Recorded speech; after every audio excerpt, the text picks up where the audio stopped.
All right, what's up, everybody? Welcome to another episode of Just One Man, the podcast taking your Sunday school stories and diving deeper into those, giving you an adult understanding of them. Hopefully, that brings you closer to Christ, deepens your relationship, helps you grow in your faith.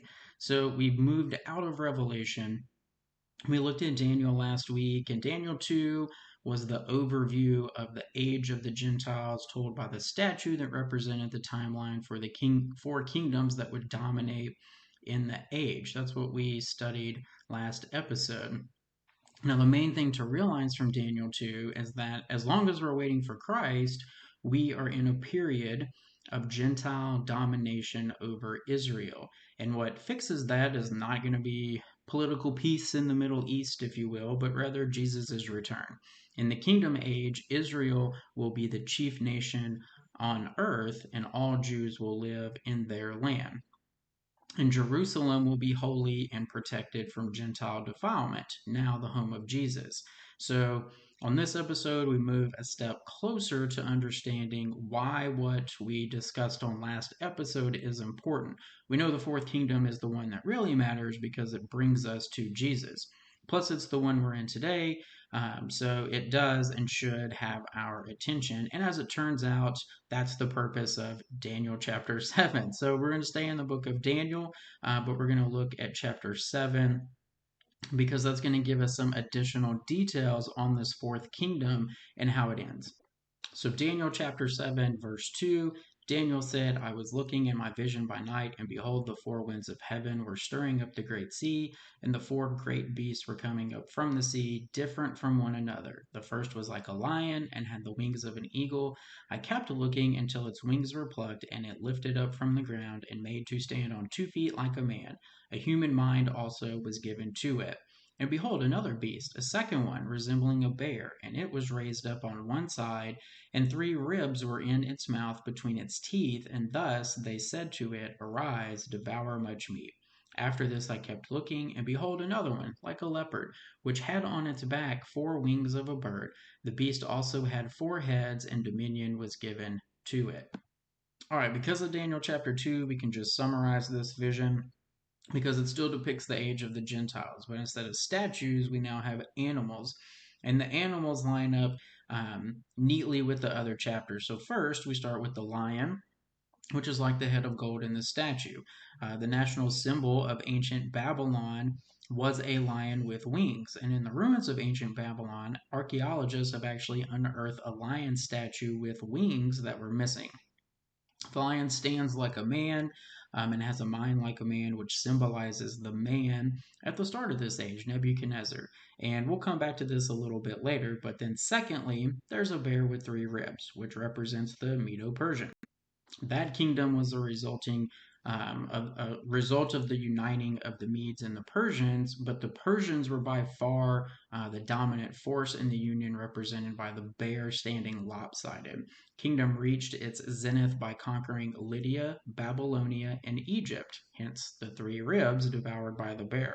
And then the third animal represents the Greek Empire. They move swiftly like a leopard, completing their expansion in like just barely 4 years. So a leopard with wings represents just the absurd speed of the Greek conquest. And the 4 heads and 4 wings represent the kingdom split into 4 parts upon the death of Alexander the Great. And so then finally we get to Daniel's description of the fourth kingdom.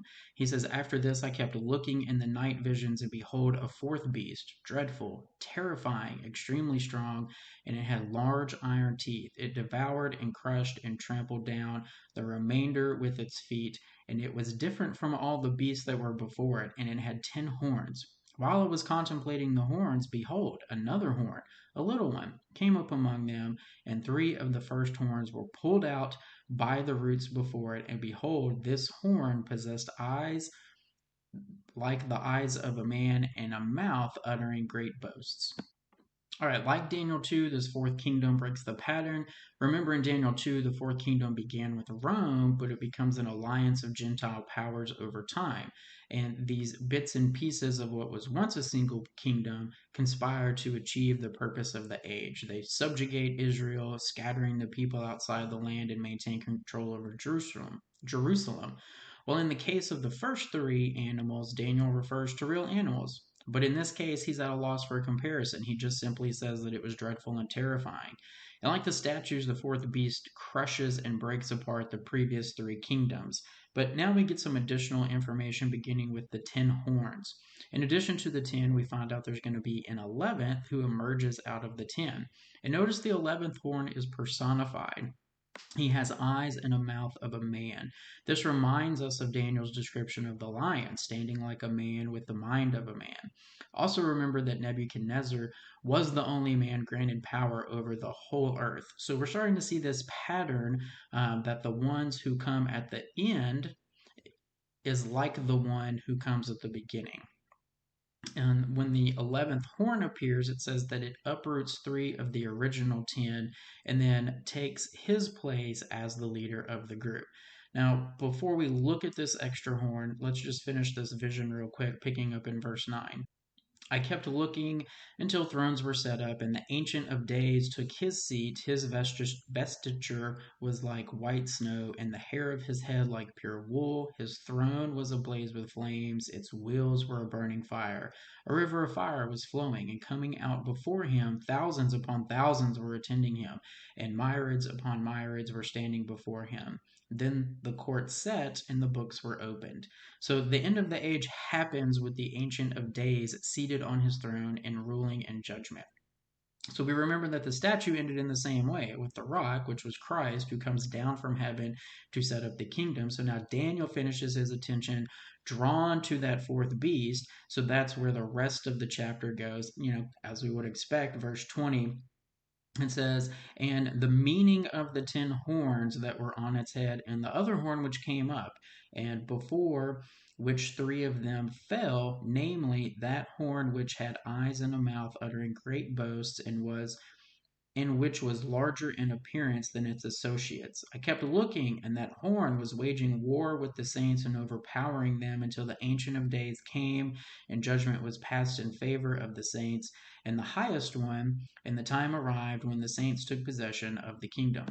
So those 10 horns remind us of another 10 on the statue. That would be the toes, because the statue gave us a timeline. We know the toes represent the end of the age of the Gentiles. So we bring that knowledge forward here to understand that these 10 horns also represent the end. And Daniel wants to know about these 10 horns, but even more, he wants to know especially about this 11th horn.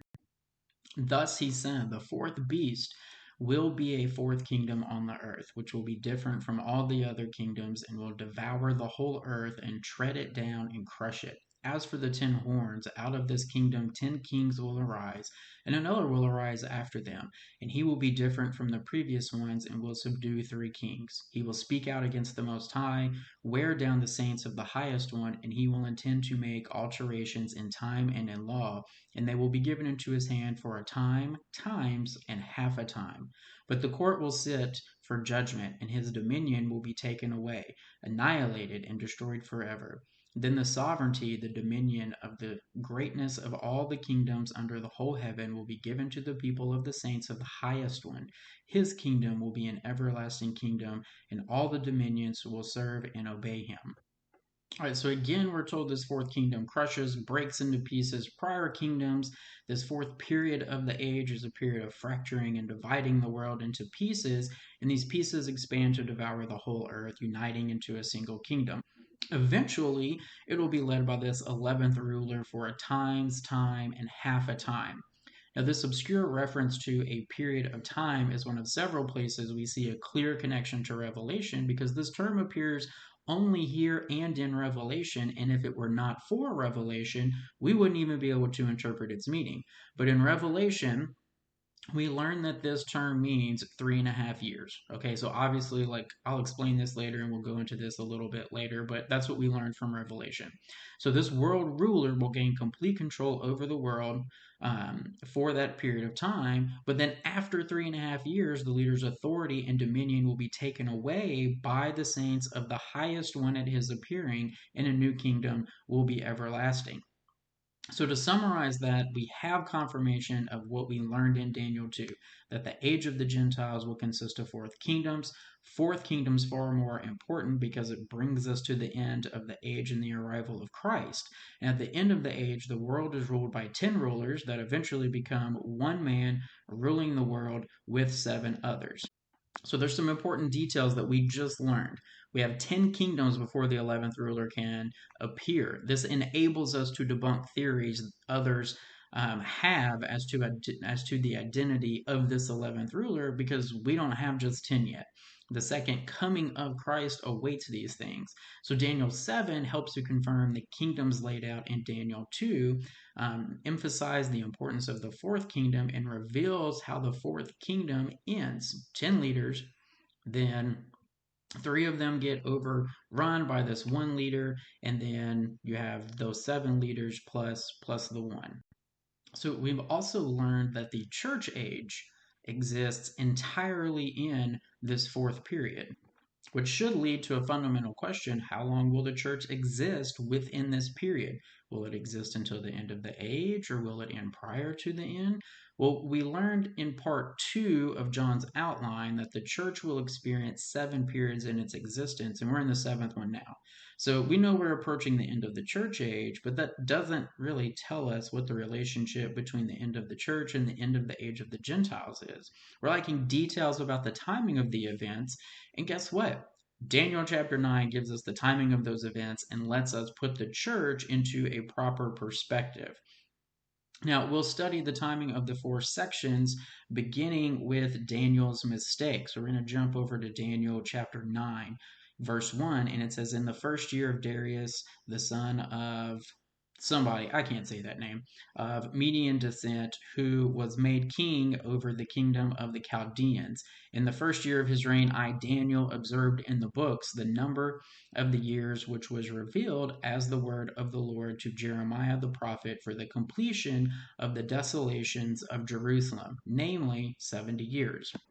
So Daniel's reading this about 69 years after the nation of Israel had been taken captive by Nebuchadnezzar. He's now old. He spent pretty much his whole life in Babylon. And it says on this day he's reading the books, meaning books of scripture, and among those he's reading Jeremiah. It's interesting to see the prophet Daniel reading the prophet Jeremiah, and kind of a good reminder for us that it benefits to read scripture. Even a prophet needs to read from another prophet every now and then. But Daniel makes this little mistake in interpretation whenever he reads the number of years appointed for completion of Jerusalem desolation was 70 years. So Daniel was probably remembering something he had read in Jeremiah chapter 25, and it said he was reading books, so he was probably also reading Leviticus 26. And in that chapter, the Lord promised to set Israel outside of the land if they disobeyed the land Sabbath requirement. In the law, the nation of Israel was required to allow the land to go unplanted every 7th year. This allowed the land to rest, which improved future harvest. So to ensure the people had enough food in that 7th year, the Lord provided a double harvest in the 6th year. But of course, in time, the people forgot the law and farmed all 7 years. And so this obedience went on for a time, a very long time, of 490 years, until Israel owed a land 70 Sabbath years of rest.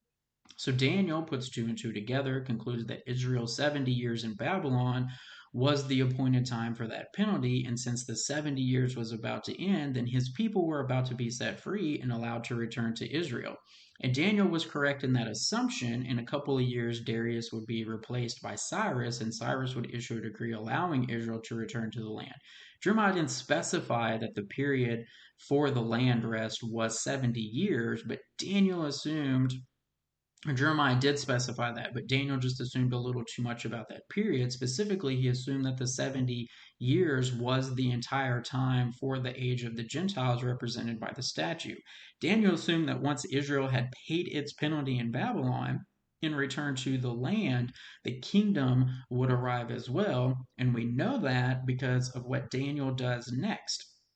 In verse 3, it says, "So I gave my attention to the Lord God to seek him by prayer and supplication with fasting, sackcloth, and ashes. I prayed to the Lord my God and confessed and said, Alas, O Lord, the great and awesome God who keeps his covenant and loving kindness for those who love him and keep his commandments. We have sinned, committed iniquity, acted wickedly, and rebelled, even turning aside from your commandments and ordinances."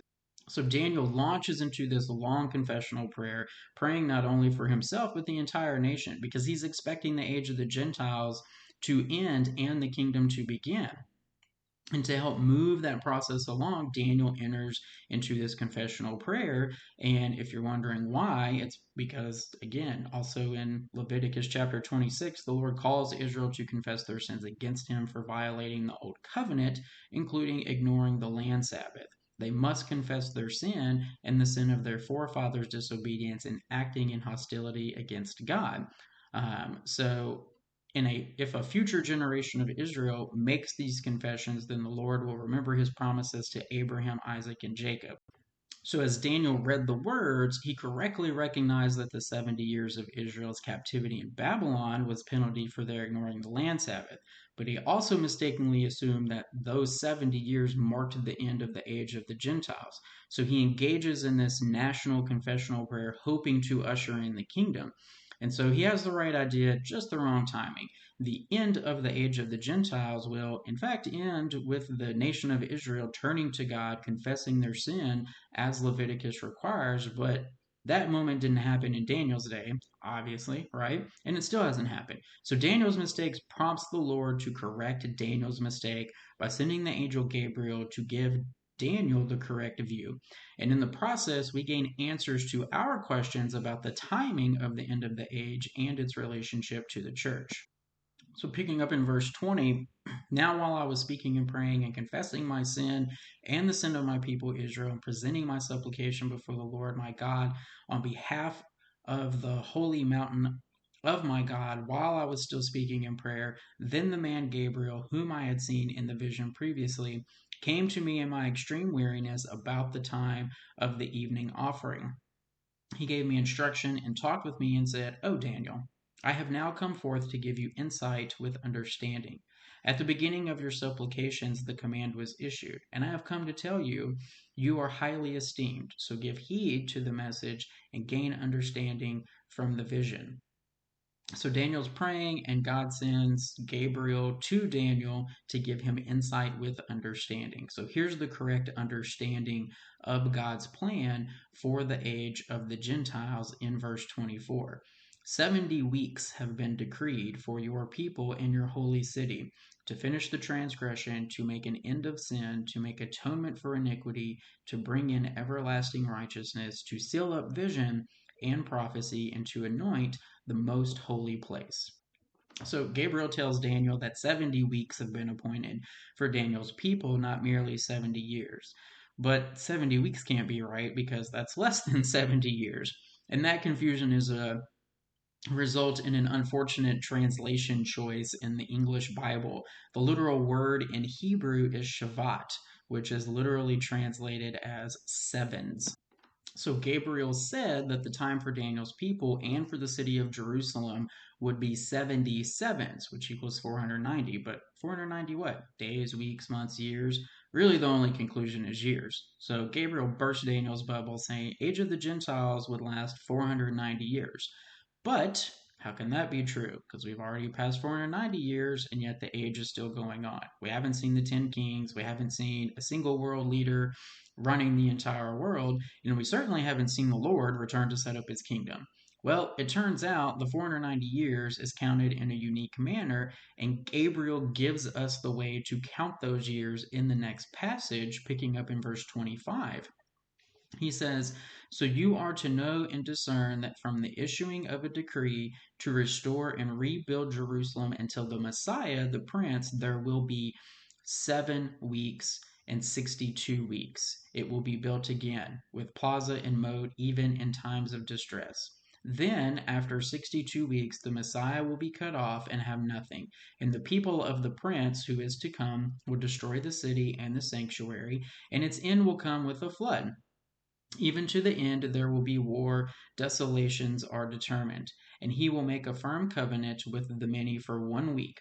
But in the middle of the week he will put a stop to the sacrifice and grain offering, and on the wing of abominations will come one who makes desolate, even until a complete destruction, one that is decreed, is poured out on the one who makes desolate.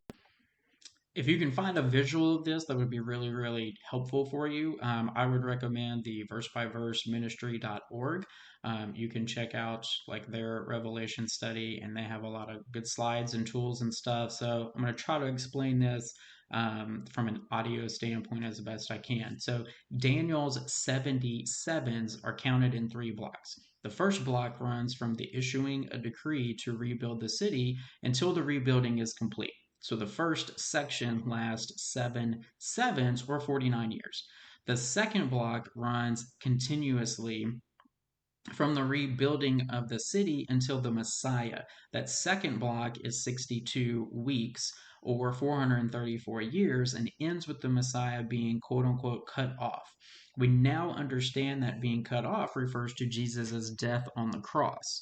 So the total years from the decree until the Messiah's death will be 69 sevens, or for you math people out there, 483 years. At that point, we still lack a 1 7 year period to bring the age of the Gentiles to an end. In verse 27, we see that final 7 year period beginning with a covenant. But interestingly, that event is not connected to the prior block of time. There's no connecting word suggesting that the beginning of that final block is contiguous with the prior 69 sevens. So that means this final 7 begins at some unknown moment, which implies that there's a break or a pause in this timeline. And that makes sense since we know that many more years have passed.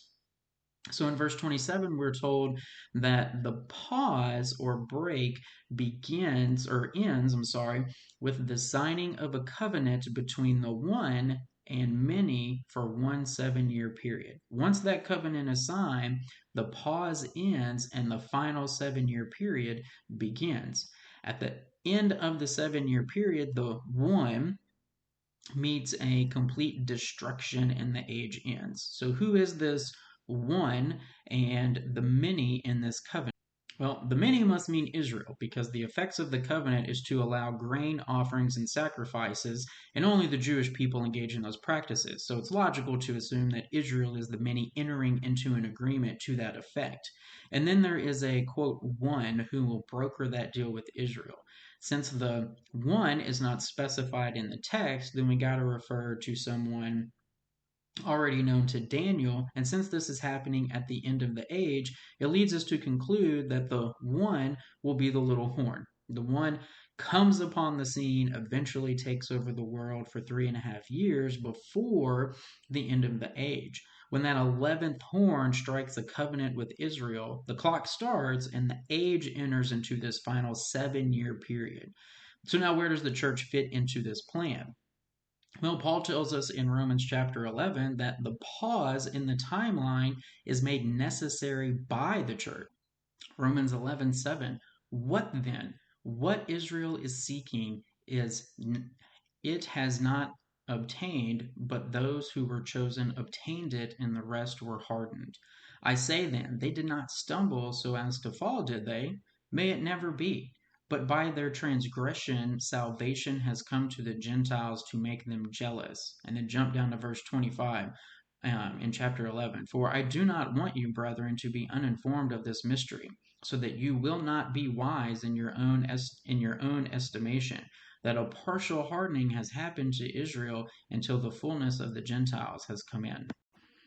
At Christ's first coming, the nation was hardened by the Lord apart from a remnant of believers.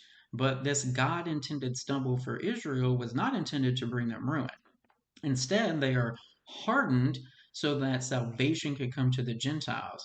And God was just in this hardening of his people in this way because of the old covenant terms. That covenant agreement, which Israel voluntarily entered, required penalties from the nation if they failed to keep the law. Those penalties manifest as the age of the Gentiles, culminating in a final 7-year period until the authority of a single Gentile. This age is specifically for Israel's sake because of the terms of the Old Covenant. The Lord is using that agreement to hold Israel under judgment for a time while the gospel goes to the Gentiles, the church age. So the age of the Gentiles is extended for an unknown period of time during this pause while the Lord makes room for the church. And only after the fullness or complete number of those in the church comes, does the Lord return to finish his word with Israel. Also, we learn that 490 years counts the time after the land Sabbaths. Remember, Jeremiah said Israel would be outside the land long enough for the land to enjoy a complete Sabbath of 70 years. So while they were in Babylon, no one farmed Israel's land. That 70-year period represents 10 sevens. Then the decree was issued to let Israel return and rebuild the city, and it began the countdown on the 77s. So the 77s that we've been talking about were appointed for entirely different reasons, and those reasons were given to us by Gabriel as well in verse 24, Daniel chapter 9. It says, 70 weeks have been decreed for your people and your holy city to finish the transgression, to make an end of sin, to make atonement for iniquity, to bring in everlasting righteousness, to seal up vision and prophecy, and to anoint the most holy place. Now, those 6 reasons will be a topic for a future episode, but for right now, it's enough to know that the 490 counts a different set of goals.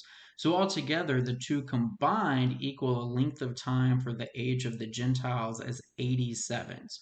Now, we've talked before, 10 is the number of testimony, and for 10 sevens, the nation was outside of the land. That was a testimony that God would give the land its Sabbath, and 7 is the number of completion. So 77s will be used to complete the end of Israel's sin under the Old Covenant. So altogether, the total is 80, and the number 8 is the number for new beginnings. So let's review real quick what we've learned from Daniel. The age of the Gentiles is a period of time judging Israel for their disobedience under the Old Covenant. It began with Babylon, and it concludes with a single world leader. It lasts for 490 years, but it includes a pause period. When the fullness of the Gentiles has come in, then the final 7 may begin. Now, next episode, we will start to look at the things that take place after these things. But first, we will take one last look at the break between the church age and what follows so we can understand how the church age comes to a conclusion and why. Okay, so that'll be on next episode, and then we will look at the start of the final 7 of Daniel's 77s. Again, I know that sounds like super confusing. So if you are a visual person, like please go find a visual of this so that you can see what it is. Again, versebyverseministry.org. Their Revelation study, I believe it's lesson 4B, has some like additional attachments and stuff for it. It has an awesome visual for what we're talking about on this episode. So go and check that out.